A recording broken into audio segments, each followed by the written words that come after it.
Our first presenter this evening is Amelie Goulet-Boucher. Amelie is a master's student at Simon Fraser University's Avalanche Research Program under the well-known Pascal Hagley. She's also an associate of Canadian Mountain Guides, Apprentice ski guide, a CAA Level 2 professional. She works as a guide heli skiing and ski touring, along with teaching avalanche courses in the winter around her home in Golden, BC, where she lives and recreates. She's going to be speaking to us tonight about social media and its impact on our decision-making process in avalanche terrain. There used to be a straightforward path from getting information on avalanche conditions to the public. However, the rise of social media has completely changed the backcountry information landscape. She will present the results from an interview study that aimed to better understand how winter backcountry recreationists use social media and how that affects their avalanche risk management practices. Amelie, we're really excited to have you tonight. Thank you so much for joining us. I'm trying to put myself on video. All right, here we go. All good? You guys got me? Okay, perfect. Okay. Hello, everybody. My name's Amelie, and as Dallas so nicely introduced me, I am as part of Pascal's group at SFU in the Avalanche Research Program. Before I start, I would like to acknowledge that I am grateful for the opportunity and the privilege to live and study on the ancestral and unceded territory of the Secwepemc and Ktunaxa Nations, which is in Golden, British Columbia, where I live. I would also like to acknowledge the SARP supporters. So the group that I'm part of for the research, we are funded by some very generous partners without which this research project would not be made possible. All right, so as Dallas said, just to set the premise a little bit on our research project, we came to this with a bit of a curiosity in terms of where was social media fitting in the overall landscape of communication as we know it? So before, and I'm talking probably a long time ago, but word of mouth, guidebooks, stories, and photos of areas where you recreated was where you got ideas for where to go ski, ice climb, snowboard, snowshoe, or snowmobile. And then add to this landscape recently is this whole picture of social media and information sharing. And how is this combined with current avalanche bulletin or avalanche information actually informing the decision that recreationists are making in terms of making a decision of where to go recreate in avalanche terrain? So it was a bit of a big question. So we started by dividing our project into 3 different categories. So we had to select a meaningful sample. So we used snowboarders and skiers, snowshoers, snowmobilers, and ice climbers to be representing all of the population that recreates in avalanche terrain. And then from there, we tried to identify what kind of behaviors these recreationists exhibited on social media throughout their winter recreation, whether it's seeking or sharing information on different platforms. And then we tried to identify the different challenges and opportunities that were linked to this new kind of pathway of information, or how this information could be harnessed by professionals or even by recreationists themselves. So first of all, in terms of looking at the different studies that were out there to inform our research, we didn't want to make a project that was already existing. So we started off by looking at some of the other kind of fields of research that could inform our research. So for example, tourism literature has a lot of research done in terms of social media and destination choice, for example. So if you're choosing a place to go travel, you might look at Instagram and look for pretty photos of your destination and make a choice based on that. The user-generated content and the power of visuals were also things that seemed that might be emerging in our research in terms of the power of social media in our winter recreation context. The other one was the natural hazard literature. So we noticed that the use of Twitter and Facebook were pretty much the dominating platforms that were used for hazard management or emergency situations. So we're talking about floods, earthquakes, those kinds of things. That information is very localized and timely information, which is why it was used that way. And then also the research points to it being a monitoring tool in terms of inclement weather coming in or the situation changing. And then the last part that played a bit of a role was also looking at the different social media user types, which are in the general population. But within looking in the avalanche realm, there wasn't really any new research that pointed to social media use as we know it right now in the winter recreation. So what we decided to do is just lay a foundation for what is happening out there. So we conducted semi-structured interviews with a cross-section of winter recreationists. So like I said, snowmobilers, not cross-country skiers, skiers, snowboarders, snowshoers, and ice climbers to capture them all. The research did happen only in Western Canada, so things might differ a little bit if it was in the States, but I think there's some similarities. And then we analyzed the content from each of those interviews to find the common themes and the common behaviors that were exhibited in the group. So selecting that meaningful sample. So we tried to really have a good cross-section of people.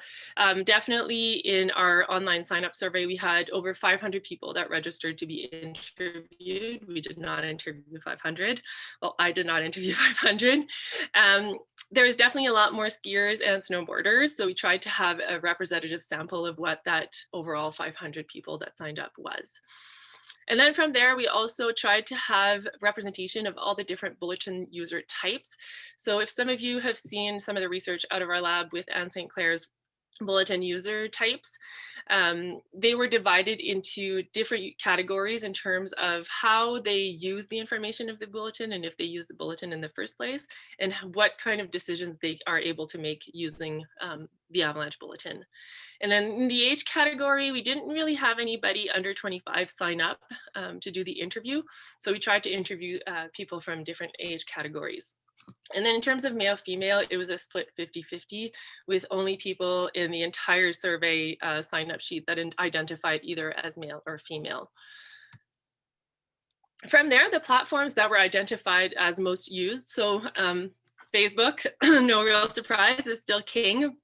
In Canada, we have a lot of big Facebook groups like Backcountry YYC, which is around Calgary, South Coast Touring, which is around Vancouver and has over 15,000 members, I believe, at this point. So we believe that this is probably primarily why Facebook came out on top. And then followed very closely by Instagram. The MIN is a reference to a Canadian platform called the Mountain Information Network, where anybody can go online to this platform and submit observations for the day. And then followed by blogs. Twitter doesn't see a ton of use in Canada for winter recreation purpose only, followed by Strava, YouTube, and FatMap. A quick note on FatMap, this research was conducted a little early in the season last winter, and FatMap really did a rebrand last winter and grew. So potentially FatMap would be a little bit closer to the top if we had to do that research this year. And thankfully, for me anyway, Snapchat and TikTok did not appear at all on the list. So in terms of identifying the different behaviors, what we've identified is, no surprise, there's a seeking and sharing kind of behavior types that are out there, but there were 6 subcategories that emerged from the data. So under the sharing type, there was the conversation starter, the conditions writer, the person that needs accolades. Under the seeker, there's the idea generator, the condition seeker, and the validation. So in terms of the sharing behavior, so the type 1, the conversation starter, pretty much straightforward, typically does it pre-trip, but can do it anytime. Goes online to ask questions about gear, about places where to go, tries to engage others in conversations on different types of social media platforms. We noticed in this one that ice climbers tended to take part in this a little more than other sports, primarily because we suspect that ice climbers don't have a dedicated platform like other activities do. The second one was the conditions report writer. So what you see here is a screenshot of what the Mountain Information Network looks like. And then essentially these people after a day out will go online. It could be Facebook, Instagram, and the Mountain Information Network, and we'll put something up about the observations they had throughout the day, whether it was good or bad. So one skier said, so I just go online to share information and I'm hoping that it can be used by people to stay out of trouble. Like if I dig or ski cut something that's 60 centimeters down on a surface four layer, I mean, I'm hoping that this kind of information will be helpful. And then the third type was the need for accolades, which I think most of us take part in. It typically is the post-trip. behavior, and we're only doing it, posting photos and stuff like that, just to get likes and comments, so a little oxytocin boost. Jamie, one of the skiers, mentioned that it's probably, he's probably going to put up a story every single day, or he's more likely to put up a photo. He only does it because he wants to show people what he's up to and that he keeps ticking things off. And then in the seeking behavior, there are the people that look mainly for ideas and motivation when they go online. So technically, it's kind of an incidental use. They're just scrolling to their Instagram and then they'll see what people are skiing, kind of get ideas, corroborate that with the conditions of the time, and then decide where to go. One skier mentioned that, honestly, I just looked at Instagram. I follow who I think is competent. I look at that and then the conditions and then go. The second one is the conditions seeker. So this person may look at the conditions like the bulletin first, but may also look at social media first in terms of looking for photos, people, what they're skiing, under what condition, just to try to get an understanding of what conditions are like out there. And then they'll go out and do their activity. So one snowshoer mentioned that, I use Instagram. I would look at it within 2 weeks of a trip to find an idea. And then I would look at it more and more within those 2 weeks to understand the conditions and see if things have changed more recently. And then the last part, which was probably less prevalent, but was mentioned a couple of times, is the validation seekers. So this person does this post-trip. So they'll go out, do their activity, and then come home and validate their decisions that they've made throughout the day by looking at social media. So for example, Jonas mentioned that, I was in a fairly big avalanche and I didn't share anything online because I didn't really want the shitstorm that was going to follow in comments. Sorry about my word. And then he said, but the funny thing was, after that day, I went online and checked out what others had been doing and seeing. I wanted to know that I wasn't the one in the wrong. And that came up a couple of times. Just when people think they've gotten away with something that day, they go online and just validate that their gut feeling that they turned around was right, for example, and that kind of thing. So sure, we have some behavior types, but ultimately we want to know, why do we actually rely on social media? So one of the big categories that came out why we rely on social media is that it fills a void of information. Our bulletins, especially in Canada, are quite, for areas that are quite large, so they're not very local. The information comes out once a day, and in Canada, it comes out usually the day before going out in the morning. So if there's been overnight changes or any kind of thing, it doesn't account for that. It also is very wordy, as we all know, and it's very activity specific. So in Canada, they're developed very much for skiers and snowboarders. So that came out in the interviews, that people just felt like they needed to corroborate that information with other sources of information in order to have all of the information at their fingertips. Another thing, no surprise, that came out is visuals. People turn to social media because a picture is worth 1,000 words at the end of the day. So a lot of people have mentioned that the Avalanche Bulletin has a lot of information, but a photo will tell you if snow's moving or if people are getting after it and skiing steep stuff. It tells you something about the conditions as well. So one of the persons said, I think the primary source of information that I would get a lot from would be trip reports, but then Instagram stories and photos, because then you get a visual right away and it's specific and it's specific of a certain area, and you can corroborate that with the Avi forecast. The next one is that social media uses less jargon.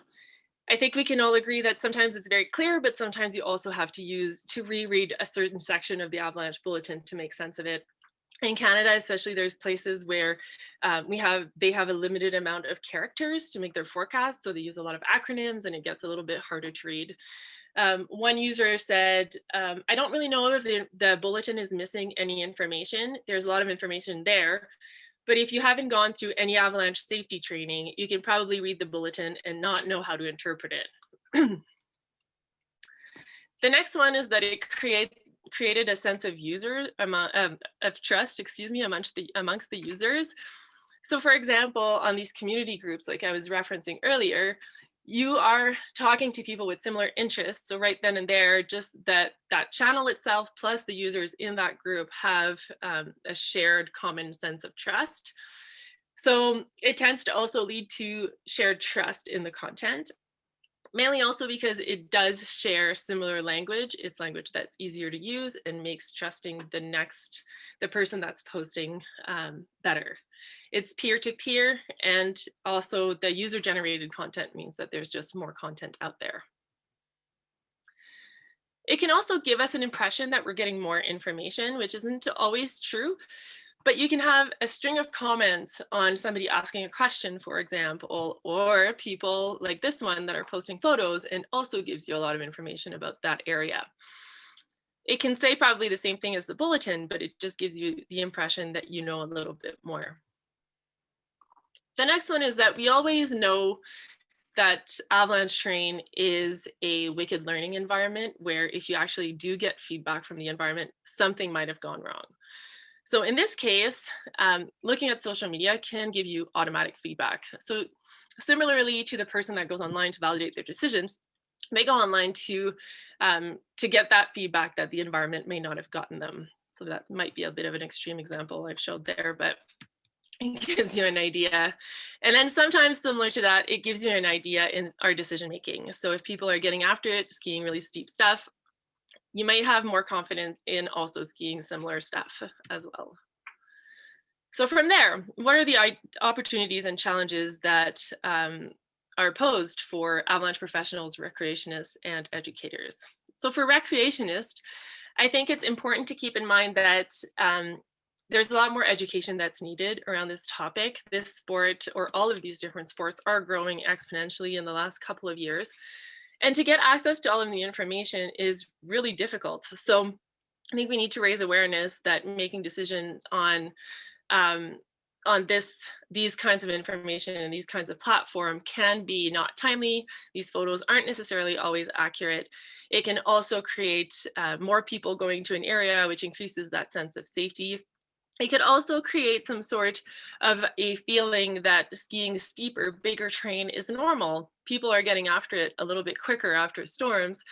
And this could also be informed by social media and people getting out and after storms and posting about it. And for forecasters, all of the above was true, but I think we also need to keep asking ourselves the question about what are we not providing to the users? Why do they still feel the need to turn to social media? Is it just pictures? Because we could put pictures about certain terrain aspects if you want to illustrate a point, or we could point to different social media posts that explain those points. We could also use social media users to help gain more information that would be more timely and more specific to the different locations. In terms of the Canadian platforms, it was mentioned a couple of things that the mountain information is a little clunky to use. So definitely improving those platforms that make the sharing of information that much easier. And then for educators, I think there's a note to be said about just incorporating especially in the human factors that we already talked about, that social media is increasingly becoming a source of heuristic, human trap, if you wish, of information that we are, as recreationists, being exposed to, and also just educating users on using the bulletin better to make their decisions. And also asking ourselves, what is it that we're not providing to the users? And then in terms of a conclusion, social media isn't all bad. Obviously, there's a lot of good points. It's very timely. It can give us way more specific information. It can be specific to the different activities out there, which we are starting to be a little bit more familiar with what the needs of ice climbers are and snowmobilers and snowshoers to be involved in the bulletin. But having social media being involved and catering to these different activities is very positive. It also addresses a need, an obvious need, that we are lacking some sort of information in our official sources of information. So how do we address that? And then lastly, I would say it opens the door for more research. I think Ava spoke a little bit on her research that she's conducting, and I think it could be interesting to see how social media actually does play out once people go out in terrain and use that information that they've gathered. And where is our rational mind in terms of using that information? So on that note, I will take any questions that anybody has, or if anybody has some follow-up things that they'd like me to send or anything to, you're welcome to draw that email address down. And yeah. Great, Amelie, I really appreciate that. That's really intriguing. Like I said, I mentioned this to you earlier, but this exact topic came up in a conversation amongst a lot of avalanche forecasters here in the US today. And so I think this is really timely to hear you speak on it tonight. While we're waiting for some questions to come in, maybe I'll pose one to you. As somebody who spends a lot of time in the mountains and is studying this, one, as you were going through the user types, I was like, I wonder how I use social media in these different ways. Has this research, maybe you can either describe how you use social media in your own decision-making to plan for trips, or has your research changed how you engage with social media in your own personal trips? Turning it on me. Sorry. Has it changed? Probably not. I'm definitely a user of social media. I definitely post quite a bit. I scroll kind of mindlessly for sure. The area I would say where we live there's a different snowpacks in the area, and definitely a lot of people that get after it. Like Rogers Pass is right there, the Rockies are right there. So I think, and there's a lot of people that post all the time. There's a lot of pro skiers, so you get bombarded with a lot of information. And I do think I would be lying to say if it doesn't have an influence. To know what people are skiing sometimes gives you confidence in that. Just if people are skiing this steep stuff and it's considerable, are we really am I really acting out there like it is considerable? I'd be lying. And have I seen it change since this has started? I wouldn't necessarily say there's been a change. I think it'd be interesting.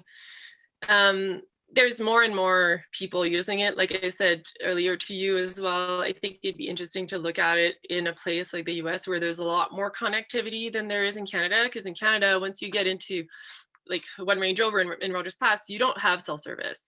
Yeah. Same thing in the Rockies. You go over, like you're in Lake Louise, fine, but you get up on the 93 North, there is no cell service. So for us, like our phones are mostly off.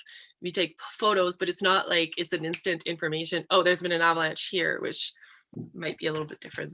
Sure. So you have a bigger delay between those conditions hitting social media than you might in the US, where we could almost literally sometimes post live from the field. Yeah, that would rarely happen here. Yeah. Let's see. We've got a couple questions rolling in. We'll take the first one here from Mark Moore, NWAC's former director. Do you think the overall response charts would change significantly if under 25-year-olds were included in your interview in your meaningful samples? I can't say for sure. Obviously, it'd be interesting to see, but I don't think so for a couple of reasons. It's still a pretty expensive sport to get into. And for the most part, a lot of the people that are below that age group aren't necessarily going out in the backcountry on their own.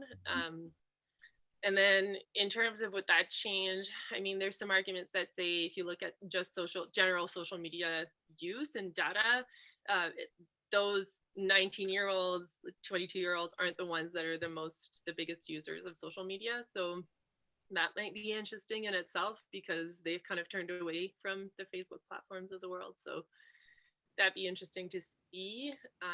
But in terms of would it really change? I don't think so. I think we'd have similarities. And I'll kind of follow up with that since Mark is coming at it from a public forecasting perspective for much of his career. I'm really curious if you have started to look into, or maybe it's part of the continuing research piece, look at how different avalanche centers have utilized or leveraged social media outside of, say, the men. Does Avalanche Canada I know they use Instagram, like I follow them, but like, do they use that in any meaningful way? And here in the US, different centers, some post their forecast on Instagram or Twitter, and others, we use it for observations here at NWAC. Just curious if you've looked into maybe how these avalanche centers may be trying to like reverse this a little bit. I don't think in Canada we're trying to reverse it. I mean, you have to keep in mind Avalanche Canada is a nonprofit here, and it's fairly small still, and our areas are so big. So I think the one main opportunity for forecasting agencies is to get data, and data like sparse regions. So if we think of Northern Rockies here, there's not enough people recreating for them to really get a lot of information. So if there is an active Facebook group, for sure they'll take some information there in order to inform their forecast. They've hired some youth ambassadors that are sometimes obviously on social media and that kind of thing. But in terms of really reversing it, I think they're using it more as a like warning messages, it's always a push out of messages. And they'll also always refer to avalanche.ca for any kind of forecast. Sure. So forecasting regions, like Parks Canada has their own forecasts, and they will post to Twitter, but they'll just always redirect to avalanche.ca. That's really our main message in Canada. Nothing goes to like a specific URL. It's all Avalanche Canada, even in Quebec, like even across the country. So I don't know if that answered the question, but no, I think that's like you said, there's kind of two ways they can do it as a push out, but there's also that potential for the gather in. And back to that kind of idea, just some places we've seen it here in the US. I know Utah and Colorado have leveraged hashtags as a way to mine information from social media users. And it's a little bit of all over the place, depending on which center you're interacting with. So I think a lot of people feel like it's something that they haven't been able to harness very well. And not everybody uses the same hashtags. Not everybody uses hashtags. Not everybody's on social media. So I feel like even as professionals are moving forward, I think there's been a lot of comments that a lot of people felt like it was always this chirp from the side, like this thing that was there, but everybody's trying to ignore because nobody really knows how to deal with it and know how to deal with it necessarily. For sure, they're trying to incorporate it in the information that they get, but I think everybody's asking themselves if they're really getting the most out of it. That's probably because a good chunk of our forecasters are older guys like me, and we're all still just fumbling around on social media. So I will say that's those moments in my life where I start to feel my age, but that's all right. We've got a couple of other really good questions here. I want to see if we can get to at least a couple of these. So in your research, did you find that social media posts made riskier activities or conditions appear less risky and encourage people to engage in these more potentially unsafe conditions? Yeah, I think it's hard to say, because if you ask somebody straight up, would you make riskier decisions in my face anyway, they will always say no. For sure, I felt like I've gotten some pretty honest answers, but they've kind of always tiptoed around that. So I would say the answer is definitely yes. I think the one thing that we could definitely see is that people made references to skiing bigger stuff after a storm, or skiing bigger stuff under certain conditions, like even considerable conditions, when usually they might not know how to interpret it, but if they've seen somebody else ski something big, they would be tempted to do it if it was a similar line. Or so I think they tiptoed around that answer. Setting up an experiment to really prove that might be a little bit tough, and you also don't want to send people to like risk their lives. But I think it was definitely pointing to, it's like I kind of said at the end there, it's more normal to ski bigger terrain. Like we've kind of created this normality in terms of skiing big terrain, which I don't think was like that even just 10 years ago. I completely agree. I also wonder sometimes if maybe it's going to bring us back into some of like Dale Adkins and Ian McCammon's heuristic work, where they, unfortunately, we're having to look at involvements and fatalities rather than setting up these experiments. They're almost retro, looking backwards for us. Yeah, and I think it's definitely, there's something to be said in terms of adding some sort of human like trap element in there. I don't think necessarily social media fits the current ones that we have. And I think there's something to be said in terms of there's a lot more than just looking at fatalities and accidents to come up with that. Yeah. Let's see here. Your comment about folks getting after it sooner. I've seen on social media the armchair forecasters, backcountry users who question the professionals' forecasters' ratings. Man, this one's near my heart. As a professional working in a busy area, it was easy for us to validate that it was not the pro forecasters who were wrong, but it was clearly the terrain selection or the problem at hand. Do you kind of have any thoughts on how we see people maybe disregarding or circumventing more of the professional information that's coming out from our forecast centers or other operations? Yeah, I don't think people are, I'm assuming actually that the US is a bit like Canada that way. The notoriety or the trust in Avalanche Canada is quite high. So people don't discard the Avalanche Bulletin. Whether or not they think that they err on the safe side, perhaps, and that's where social media kind of informs the rest, maybe, to say like, well, maybe it's not necessarily on the high end of considerable, maybe it's more on the moderate end of considerable. And then they kind of justify perhaps but I don't think it's like a death of expertise situation at all. I think we're very well respected still amongst all the users, whether it's, the different agencies as a whole. So, but for sure, people may validate kind of what they're seeing and what they're doing and say if it's over forecasting, for example, but I think that's also a way perhaps that forecasters can somehow validate a little bit their forecasting for the day as well. Like if it was, did we over forecast that or did we under forecast that? Totally. And it's a question that was that literally is the start of every single one of our forecaster meetings is, did we over forecast or did we under forecast yesterday? And that's a really hard one to answer 99% of the time. So. I think you have really big areas like they are in Canada. Like if you're familiar with Banff National Park, the north end of Banff National Park and the south end, and what's also within that is National Park. Like the four corners of that have totally different snowpacks. Totally. So to forecast for a big area like that, I think, All right, I have one last one that I want to ask, kind of fun to end on here. As a social media expert, who are your top 3 Instagram follows for recreating in the backcountry?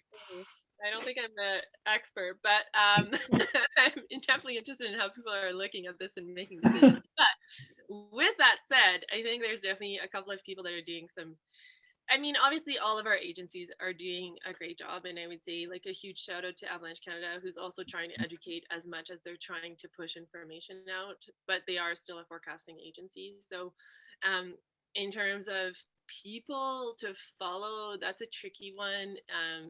In Canada, there's only one person that actually comes to mind, and you know what? It's hard to do well, but Leah Evans she's a pro skier. She lives in Revelstoke, which is just on the other side of the pass here, and she's made it a point to always have some sort of not a safety thing, but always talk about conditions or something tricky about the day, or just to kind of build that awareness. So I wouldn't say, I think it's unfortunate, but like follow the people that are local and then just quiz yourself, because it's so easy. And I mean, I do it too. You look at things and you're like, really, is that really what's going down right now? Like people are seeing this? Yeah. I guess I'm conservative and that's okay. But yeah, otherwise I don't know if I have some specific. I thought that was a fun question, and I really appreciate you tackling it. I will use this. I'm sorry, whoever asked. No, I'll use this as a plug. If you don't follow Avalanche Canada, I think that's a great one. I definitely do. I like following Avalanche centers all across the US and the globe, because it's a way for me to kind of hear from these other regions that I don't normally get to stay as involved with. And of course, we do hope you all follow us at NWAC US. Because we do post observations from the field. Our forecast staff post a lot of the days that we're out in the field. So Amelie, it was really great to get to chat with you again. Thanks so much for joining us from Golden. We wish you the best snowy winter up there.